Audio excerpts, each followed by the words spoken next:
So Chicago Metropolitan Agency for Planning does do regional greenhouse gas inventory data.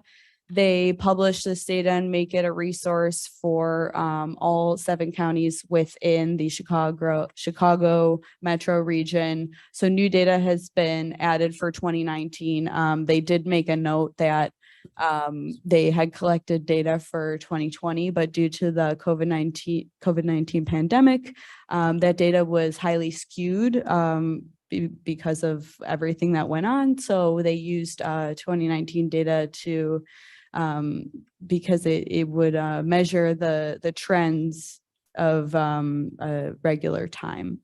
So their CMAP's onto 2050 plan calls for the region to reduce greenhouse gas emissions by 80% by 2050. So that'd be relative to the 2005 levels. And that target is aligned with the Paris Agreement's goal of keeping global warming to below 2 degrees Celsius. So they compared the data with that goal. Based on their findings, the region is not currently on track to meet that target. However, between 2010 and 2019, they did find that the overall greenhouse gas emissions for the region did decrease by 9%. So it was an average of 1% each year. Relative to their goal, if the region were to meet that, the region would need to increase that percentage by 5% decrease in emissions annually. So just kind of an idea of where we're at and where the region would need to get to meet that goal. This data will help inform our climate action implementation plan goals and action items, which we will be getting started on today, which is very exciting. If you want to go to the next slide, please. I'll run through quickly some Kane County specific data, and then we'll look at how Kane County compares to other counties. So this data was in so they provide county specific summaries and also municipal specific summaries, which is a really nice resource. So we're able, so they provide all this information to us. So you can see they have emission summaries for residential and non-residential electricity, natural gas, transportation, the waste sector. And they do provide the community characteristics just so we can understand what scale we're at. There's some graphs up there with I believe it's multi-million tons of carbon dioxide equivalent was the measurement that they took for the greenhouse gas emission measurement. So you can see that there's the electricity consumption, natural gas consumption, on-road transportation and waste sector, and they've separated those by residential and non-residential. Per capita emissions are below in the left-hand corner. They have a graph for that as well. And the on-road transportation emissions have been broken out by passenger vehicles, public transit, and commercial vehicles. So we can go to the next slide, please.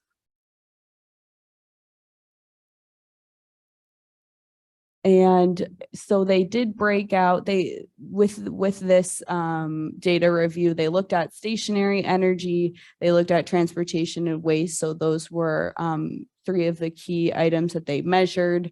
The energy characteristics section, they had measurements for residential electricity, again, and natural gas usage, renewable energy information, as well as per capita consumption.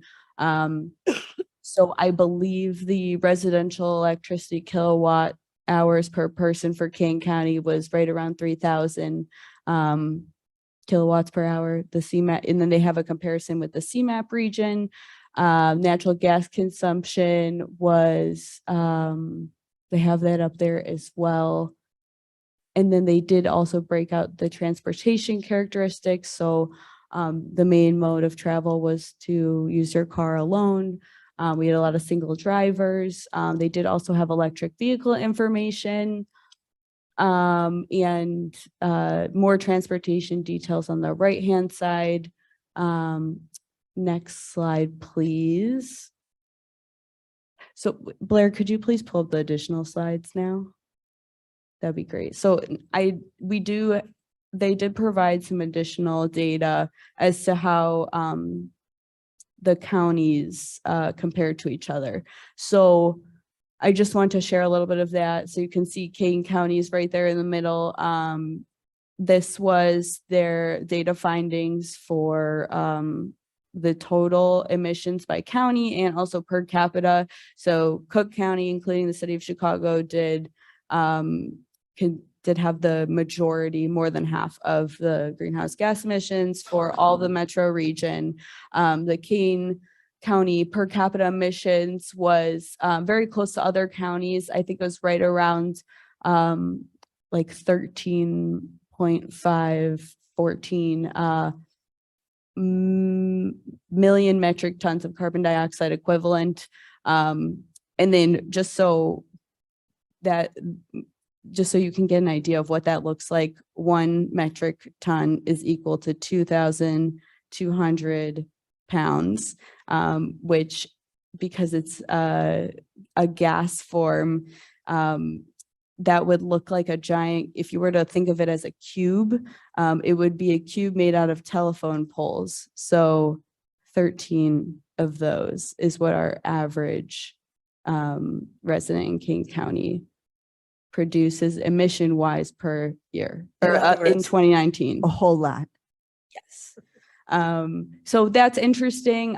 Will County did also have a high total emissions and per capita emissions number, which they did talk about during their presentation of this data, that is due to industrial and a manufacturing hub that they have there. So it's kind of interesting. Next slide, please. They did also break out the stationary energy emissions by subsector, which is interesting to look at as well. Residential buildings were 37% of that stationary energy emissions. Commercial buildings and industrial buildings and facilities were 44%. Manufacturing industries followed that, industries and fugitive emissions from oil and natural gas followed that as well, with wastewater treatment being the lowest percent. Next slide, please. So they did provide information as well over the trends of data from 2010, 2015, and 2019. So I included some of that information on this slide. You can see on the image on the right that the trends for 5-year periods. So Kane County, from 2010 to 2015, emissions decreased in Kane County by 8%. And from 2015 to 2019, greenhouse gas emissions increased by 4%. But overall from 2010 to 2019, there was an overall decrease of 5% in greenhouse gas emissions. So interesting data, really valuable to have all this information. We'll go to the next slide, please. And they also did provide this interesting projection scenario. So they used a model to generate a couple different scenarios for future emissions. So you can see there's 3 different scenarios. The first of which assumes no change in emissions per capita this is for the entire region. So under that scenario, emissions increase at the same rate as population growth. The second scenario, they assumed future per capita emissions decreased at the same rate for every 5 years. And then in scenario 3, I believe they assumed that the per capita emissions decreased at the same rate for every 10 years. So you can see those scenarios, and then their climate stabilization goal is the dotted line at the bottom. So just interesting data to note. And then I have some information on their summary and information that they provided. So Northeastern Illinois produced roughly 112 million metric tons of greenhouse gas emissions in 2019. Some regional trends. So stationary energy accounted for the largest portion of those emissions, 65%, followed by transportation, which was 32%, and waste was 3%. There was a decrease in emissions in the stationary energy and waste sectors. Stationary energy fell between 2010 and 2019, fell by 11%, and the waste sector fell by 38%. And that was due to a transition away from coal and an increase in methane capture at landfills, which was interesting. However, from 2010 to 2019, transportation emissions increased by 2%, which they determined was due to an increase in overall and per person driving. So overall, their conclusion, there was that 9% decrease in greenhouse gas emissions over the course of those 9 years for the whole region.